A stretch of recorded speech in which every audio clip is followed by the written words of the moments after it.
அன்பான மாணவர்களே, இன்று நாம் 12ஆம் வகுப்பில் விலங்கியல் பாடத்தில் பாடம் 10 உயிரிய பாதுகாப்பு வழிமுறைகள் என்னும் தலைப்பில் நாம் பார்க்க இருக்கின்றோம். உயிரிய பாதுகாப்பு வழிமுறைகள். மரபியல்பு மாற்றப்பட்ட உயிரிகள்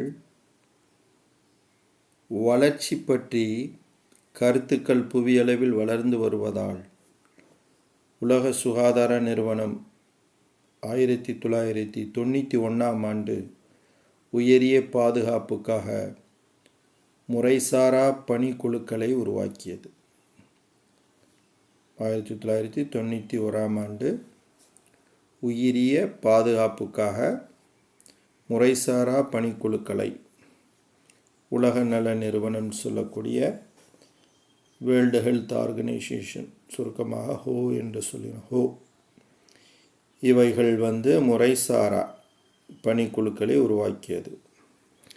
இக்குழு சுற்றுச்சூழலில் உயிரிகளை விடுவிக்க தன்னார்வ குறியீடு ஒன்றை தயாரித்துள்ளது. மரபு பொறியியல் மற்றும் உயிரிய தொழில்நுட்பவியல் பன்னாட்டு மையம், மரபு பொறியியல் மற்றும் உயிரிய தொழில்நுட்பவியல் பன்னாட்டு மையம், international centre for genetic engineering and biotechnology. இந்த மையம் உயிரிய பாதுகாப்பு, இந்த மையமானது உயிரிய பாதுகாப்பு தொடர்பாக எழும் பிரச்சனைகளுக்கு தீர்வு மற்றும் சுற்றுச்சூழல் அடிப்படையில் உயிரிய தொழில்நுட்பவியல் தொடர் பயன்பாடு ஆகியவற்றில் முக்கிய பங்காற்றுகிறது. மரபு பொறியியல் மற்றும் உயிரிய தொழில்நுட்பவியல் பன்னாட்டு மையம் ICGEB என்று சொல்லக்கூடிய இந்த மையமானது உயிரிய பாதுகாப்பு தொடர்பாக எழும் பிரச்சனைகளுக்கு தீர்வு மற்றும் சுற்றுச்சூழல் அடிப்படையில் உயிரிய தொழில்நுட்பவியல் தொடர் பயன்பாடு ஆகியவற்றில் முக்கிய பங்காற்றுகின்றது. மனித சுகாதாரம், சுற்றுச்சூழல் மற்றும் வேளாண்மை ஆகியவற்றில் மரபியல்பு மாற்றப்பட்ட உயிரிகளுக்கான அனுமதியால் தோன்றும் இடர்பாடுகள் பற்றி ICGEB என்று சொல்லக்கூடிய மரபு பொறியியல் மற்றும் உயிரிய தொழில்நுட்பவியல் பன்னாட்டு மையமானது வலைதளத்தில் இது பற்றிய அந்த ICGEB வலைதளத்தில் நாம் அறியலாம். அப்போ மனித சுகாதாரம், சுற்றுச்சூழல் மற்றும் வேளாண்மை ஆகியவற்றில் இந்த மரபியல்பு மாற்றப்பட்ட விலங்கு அல்லது உயிரிகளினுடைய அனுமதியினால் தோன்றும் இடர்பாடுகள் என்னென்ன என்பதை இந்த வலைதளத்தில், அதாவது ICGEB என்று சொல்லக்கூடிய வலைத்தளத்தில் நாம் தேடினால் அதனுடைய விளைவுகள் என்ன அப்படிங்கிறது, அந்த இடர்பாடுகள் என்ன என்பதை நம்மளால் அறிய முடியும். கேடு விளைவிக்கும் நுண்ணுயிரிகள் மற்றும் மரபு பொறியியலால் உருவாக்கப்பட்ட உயிரினங்கள் ஆகியவற்றை உற்பத்தி செய்தல், ஏற்றுமதி செய்தல், பயன்படுத்துதல், இறக்குமதி செய்தல், சேமித்தல் போன்றவற்றை கட்டுப்படுத்துவதற்காக 1986 சுற்றுச்சூழல் பாதுகாப்பு சட்டம் தனக்கு வழங்கியுள்ள அதிகாரத்தை பயன்படுத்தி இந்தியாவில் உயிரிய தொழில்நுட்பத்துறை, டிபார்ட்மெண்ட் ஆஃப் பயோடெக்னாலஜி, rDNA பாதுகாப்பு வழிமுறைகளை, ரீகாம்பினன்ட் டிஎன்ஏன்னு சொல்லக்கூடிய மறுசேர்க்கை DNA பாதுகாப்பு வழிமுறைகளை உருவாக்கியுள்ளது. கேடு விளைவிக்கும் நுண்ணுயிரிகள் மற்றும் மரபு பொறியியலால் உருவாக்கப்பட்ட உயிரினங்கள் இவைகளை உற்பத்தி செய்வது, பயன்படுத்துவது, இறக்குமதி செய்தல், ஏற்றுமதி செய்தல், சேமித்தல் போன்றவற்றை கட்டுப்படுத்துவதற்காகவே 1986 சுற்றுச்சூழல் பாதுகாப்பு சட்டம் தனக்கு வழங்கிய அதிகாரத்தை பயன்படுத்தி பாதுகாப்பு வழிமுறைகளை உருவாக்கியுள்ளது. மேற்கூறிய வழிமுறைகளை நடைமுறைப்படுத்துவது மற்றும் கண்காணிப்பது. மேற்கூறிய வழிமுறைகளை நடைமுறைப்படுத்துவது மற்றும் கண்காணிப்பது 3 நிறுவனத்தினுடைய பணியாகும். அந்த 3 நிறுவனங்கள், ஒன்று IBSC உயிரிய பாதுகாப்பு நிறுவன குழு, இதைத்தான் IBSC அப்படின்னு சொல்கிறோம். அடுத்து விருப்பத்திற்கேற்ப மரபு பொருட்களை கையாளும் மீளாய்வு குழுக்கள். விருப்பத்திற்கேற்ப மரபு பொருள்கள் மாற்றப்பட்ட மரபு பொருள்களை மாற்றும் அல்லது மாற்றி கையாளும் மீளாய்வு குழுமம், அதுதான் RCGM அப்படின்னு சொல்கிறோம். RCGM. மற்றும் சுற்றுச்சூழல் மற்றும் வனத்துறை அமைச்சகத்தின் மரபு பொறியியல் ஒப்புதல் குழு. சுற்றுச்சூழல் மற்றும் வனத்துறை அமைச்சகத்தின் மரபு பொறியியல் ஒப்புதல் குழு அப்படின்னு சொல்லக்கூடிய GEAC ஆகியவற்றின் முக்கிய பணியாகும். அப்போ இந்த 3 அமைப்புகளும் பல்வேறு பணிகளை செய்கின்றன. மரபியல்பு மாற்றப்பட்ட அந்த உயிரினங்களை உற்பத்தி செய்தல், பயன்படுத்துதல், இறக்குமதி செய்தல், ஏற்றுமதி செய்தல், சேமித்தல் போன்றவற்றை கட்டுப்படுத்துவதற்காக 1986 சுற்றுச்சூழல் பாதுகாப்பு சட்டம் தனக்கு வழங்கியுள்ள அதிகாரத்தை பயன்படுத்தி இந்திய உயிரி தொழில்நுட்பத்துறை பாதுகாப்பு வழிமுறைகளை உருவாக்கியுள்ளது. அந்த பாதுகாப்பு வழிமுறைகளை மேற்கொள்ள அந்த வழிமுறைகளை நடைமுறைப்படுத்துவதும் கண்காணிப்பதும் இந்த 3 நிறுவனத்தினுடைய பணியாகும். இந்த 3 நிறுவனங்கள் IBSCன்னு சொல்லக்கூடியது, அடுத்து RCGM சொல்லக்கூடியது, அடுத்து GEAC. இந்த 3 நிறுவனங்கள் தான் இதை நடைமுறைப்படுத்துது, கண்காணிக்குன்னு சொல்லும். அடுத்து அறிவுசார் சொத்துரிமை மற்றும் பாதுகாப்பு, இன்டலெக்சுவல் ப்ராப்பர்ட்டி ரைட்ஸ், அதான் அறிவுசார் சொத்துரிமைங்கிறது. அடுத்து பாதுகாப்பு, அறிவுசார் பாதுகாப்புங்கிறது இன்டலெக்சுவல் ப்ராப்பர்ட்டி ப்ரொடக்ஷன். சரி, இயல் பொருட்களான வீட்டு தளவாடங்கள், நிலம் போன்ற சொத்துக்களை பாதுகாக்க நாட்டில் பல சட்டங்கள் நடைமுறையில் உள்ளன. இவை வெளியில் புலப்படக்கூடியவை. ஆனால் மரபியல் மாற்றம் செய்யப்பட்ட நுண்ணுயிரிகள், தாவரங்கள், விலங்குகள் மற்றும் வணிகப் பொருட்களை உற்பத்தி செய்யும் தொழில்நுட்பங்கள் போன்றனவை முழுமையாக அறிவு சார்ந்தவனாகும். இவையெல்லாம் என்றால் இவை அனைத்துமே முழுமையாக அறிவு சார்ந்தனவை. இத்தகு பொருட்களை உருவாக்கியவர் அல்லது கண்டறிந்தவர் அப்பொருளுக்கு முழு உரிமையுடையவர் ஆவார். இத்தகு அறிவுசார் சொத்துக்களுக்கும் நாட்டில் சட்டம் உருவாக்கப்பட்டு பாதுகாப்பு அளிக்கப்படுகிறது. இத்தகைய அறிவுசார் சொத்துக்களுக்கும் நாட்டில் சட்டம் உருவாக்கப்பட்டு பாதுகாப்பு அளிக்கப்படுகிறது. ஏனெனில் இவை வெளியில் புலப்படாத சொத்துக்கள். மேலும் இத்தகைய அறிவை பிறருக்கு வெளிப்படுத்துவது புதிய கண்டுபிடிப்பு மற்றும் புதுமையாக்கலுக்கும் வழி செய்கிறது. இத்தகைய அந்த கண்டுபிடிப்பிற்குள்ள இது ஆக்சுவலாக இவை வெளியில் புலப்படாத சொத்துக்கள். இத்தகைய அறிவை பிறருக்கு வெளிப்படுத்துவது புதிய கண்டுபிடிப்பு மற்றும் புதுமையாக்கலுக்கும் வழி செய்கின்றது. அடுத்து இதற்கான பின்னூட்டமே சட்ட உரிமை அல்லது காப்புரிமை என்னும் பயன்பாட்டிற்கான தற்காலிக தனி உரிமை ஆகும்.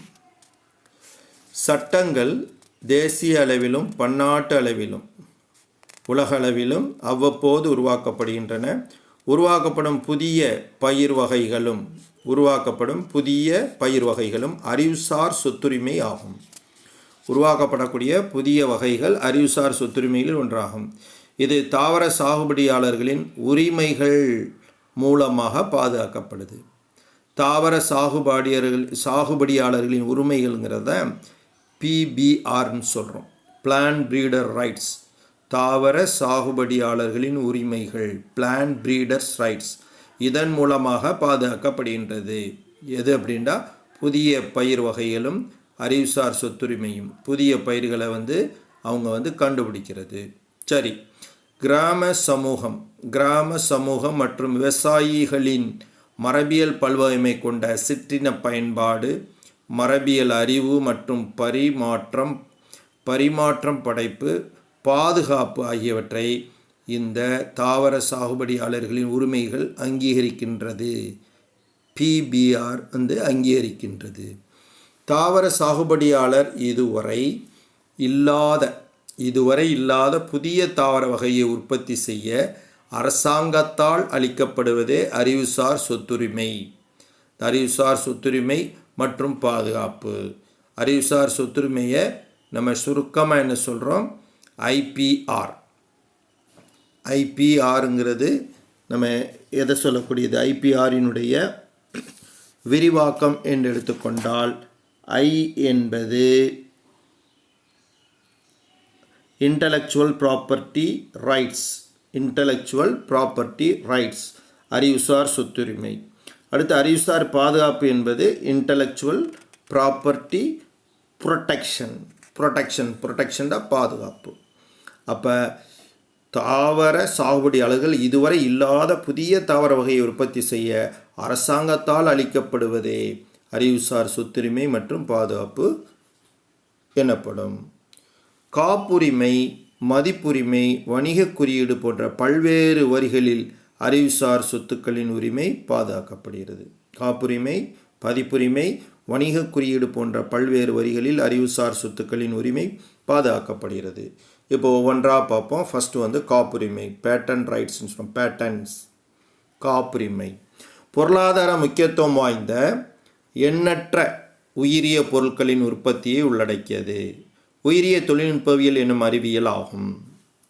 அப்போ பொருளாதார முக்கியத்துவம் வாய்ந்த எண்ணற்ற உயிரிய பொருட்களின் உற்பத்தியை உள்ளடக்கியது உயிரிய தொழில்நுட்பவியல் என்னும் அறிவியல் பிரிவாகும். உயிரிய தொழில்நுட்பவியல் உற்பத்தி பொருட்கள் மற்றும் செய்முறைகள் ஆகியவை கண்டுபிடிப்புகளுள் அடங்கும். உயிரிய தொழில்நுட்பவியல் உற்பத்தி பொருள் மற்றும் அவற்றினுடைய செயல்முறைகள் ஆகியவை கண்டுபிடிப்புகளில் அடங்கும். உயிருள்ள கூறுகளான நுண்ணுயிரிகள், தாவரங்கள், விலங்குகள், செல் வகைகள், செல் நுண்ணுறுப்புகள், பிளாஸ்மிடுகள், மரபணுக்கள் மற்றும் உயிரின தொகுப்பில் உருவாகும் இயற்கை உற்பத்தி பொருள்களான முதல்நிலை மற்றும் இரண்டாம் நிலை வளர்சிதை மாற்ற உற்பத்தி பொருட்களான ஆல்கஹால் மற்றும் எதிர்ப்பொருட்கள் ஆகியன உற்பத்தி பொருட்களில் அடங்கும். அதாவது உயிருள்ள கூறுகளான நுண்ணுயிரி, விலங்கு, தாவரங்கள், செல் வகைகள், செல் நுண்ணுறுப்புகள், அதுமாதிரி பிளாஸ்மிடுகள், மரபணுக்கள் மற்றும் உயிரின தொகுப்பில் உருவாகும் இயற்கை உற்பத்தி பொருள்களில் முதல் நிலை மற்றும் இரண்டாம் நிலை வளர்சிதை மாற்ற உற்பத்தி பொருட்கள்னு சொல்கிறோம். அதில் ஆல்கஹால் மற்றும் எதிர்ப்பொருட்கள் ஆகியவை இந்த உற்பத்தி பொருட்களில் அடங்கக்கூடியது. அப்போ இதற்கு நாம் காப்புரிமை பெறுவது எப்படி அப்படிங்கிறத பற்றி சொல்லணும். இப்போ பிரித்தெடுத்தல், சுத்திகரித்தல், வளர்த்தல், புதிய எளிய செலவு மலிவான உயிரிய மாற்றச் செயல்கள் மற்றும் உயிரிய தொழில்நுட்ப விளைபொருட்களை உருவாக்குதல் போன்றன உயிரிய தொழில்நுட்பவியலின் பல்வேறு செயல்களாகும். அப்போ என்னென்ன செயல்கள்?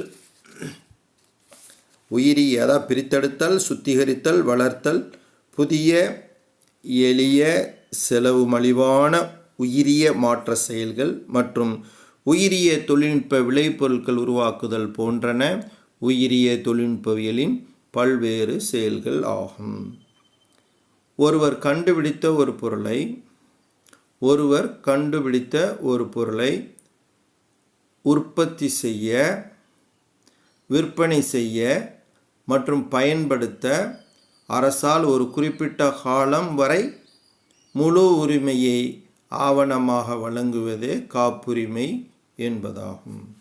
இப்போ காப்புரிமைன்னு கேட்டால் நம்ம இதை சொல்லணும், காப்புரிமை. சரியா? ஒருவர் கண்டுபிடித்த ஒரு பொருளை உற்பத்தி செய்ய, விற்பனை செய்ய மற்றும் பயன்படுத்த அரசால் ஒரு குறிப்பிட்ட காலம், அதாவது இயல்பாக 20 ஆண்டுகள் வரை, ரைட்டா, ஒரு குறிப்பிட்ட காலம் வரை முழு உரிமையை ஆவணமாக வழங்குவதே காப்புரிமை, பேட்டன்ட்னு சொல்கிறோம்.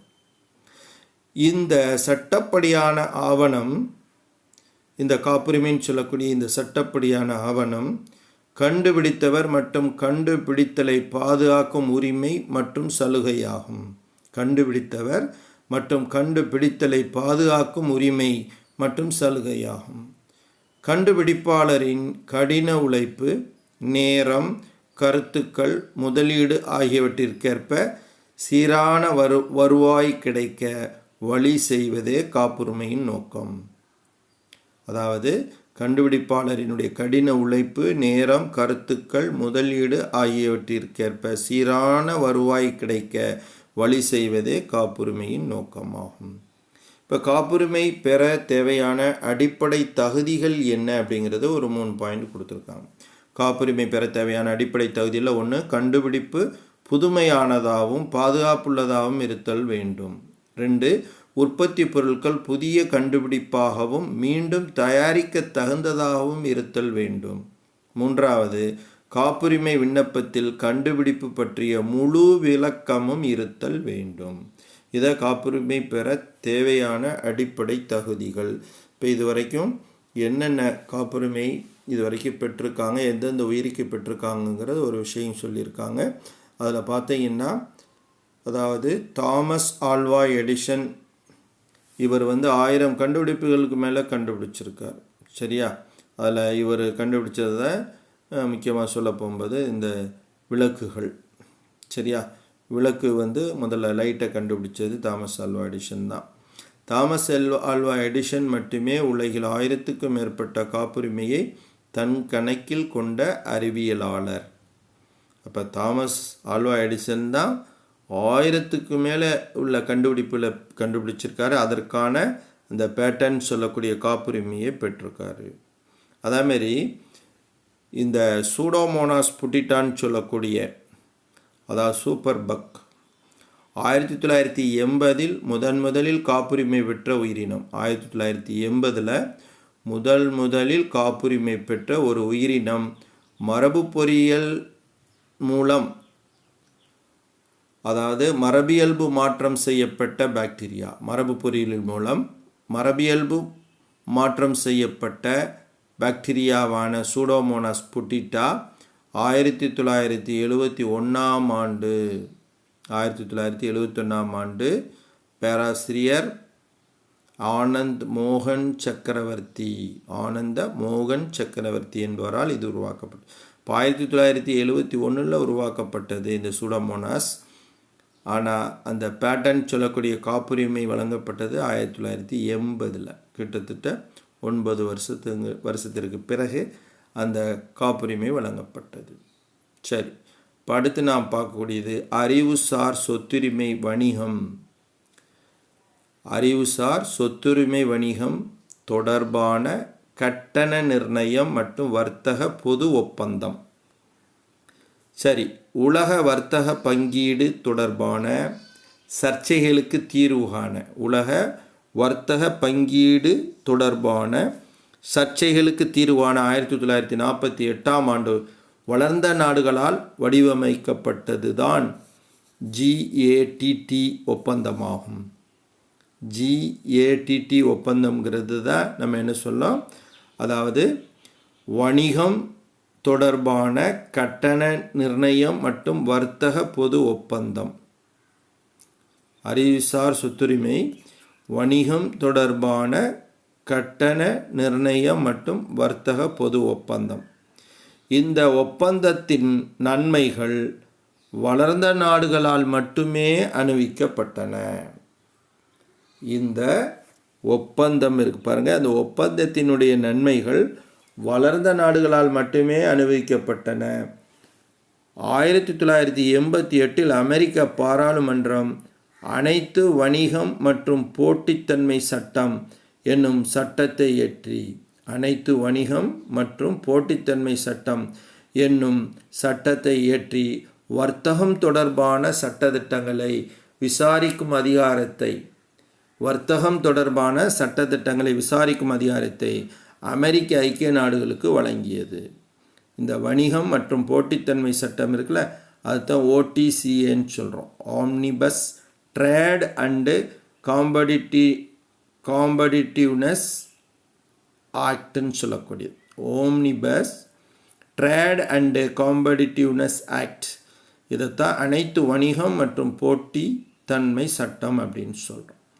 சரி, இப்போ இந்த சட்டத்தை இயற்றி வர்த்தகம் தொடர்பான சட்டத்திட்டங்களை விசாரிக்கும் அதிகாரத்தை அமெரிக்க ஐக்கிய நாடுகளுக்கு வழங்கியது. அடுத்து புவி சார்ந்த குறியீடு, ஜியாகிரபிக்கல் இண்டிகேஷன், புவியியல் சார்ந்த குறியீடு, ஜிஐன்னு சொல்லக்கூடியது. இந்த புவியியல் சார்ந்த குறியீடு என்பது ஒரு உற்பத்தி பொருள்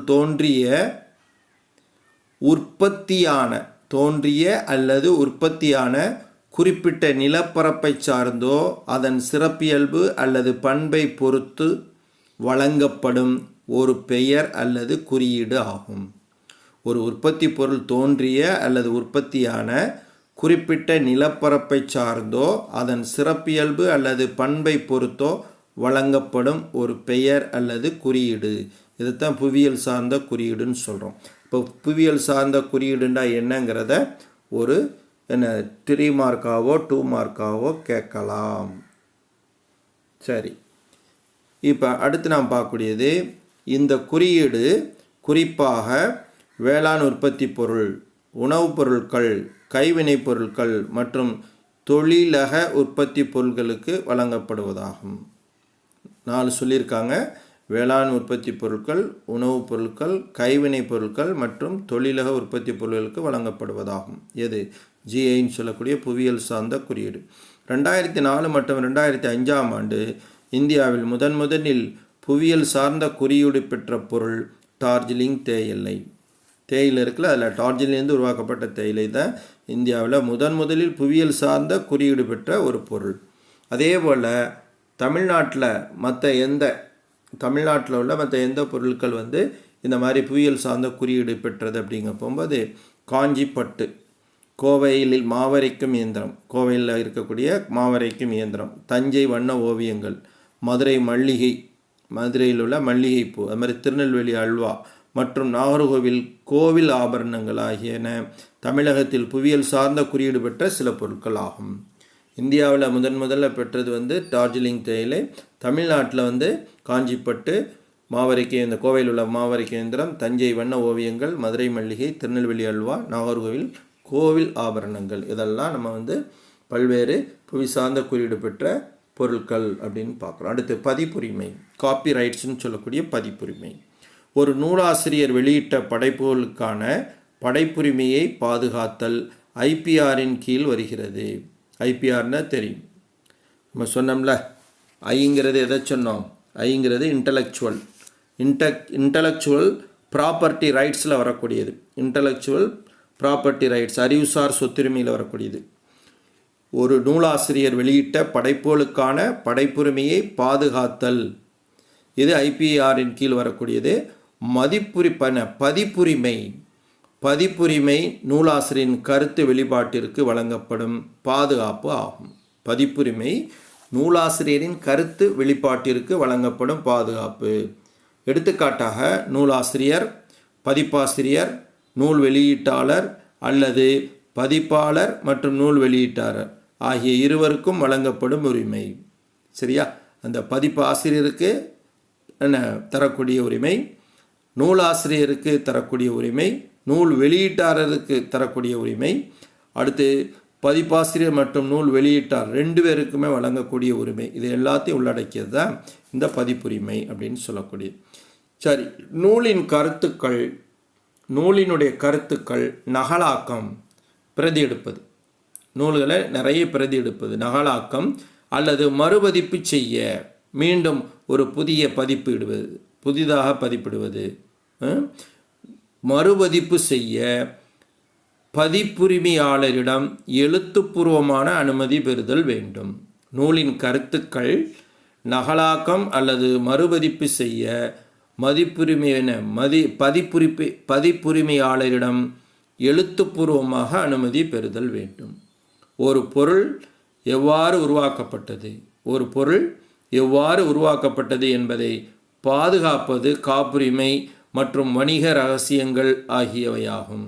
ஒரு பொருள் எவ்வாறு உருவாக்கப்பட்டது என்பதை பாதுகாப்பது காப்புரிமை மற்றும் வணிக ரகசியங்களாகும். ஆனால் அச்சில் வெளிவந்தவை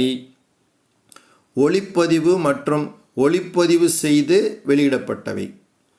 ஒளிப்பதிவுங்கிறது ஆக்சுவலாக வந்து இது என்ன அப்படின்னுட்டா வீடியோ மற்றும் ஒளிப்பதிவு ஆடியோ. சரியா? ஒளிப்பதிவுங்கிறது வந்து இங்கே வந்து வீடியோவையும் மற்றும் ஒளிப்பதிவு அதை வந்து என்ன சொல்கிறோம் ஆடியோ.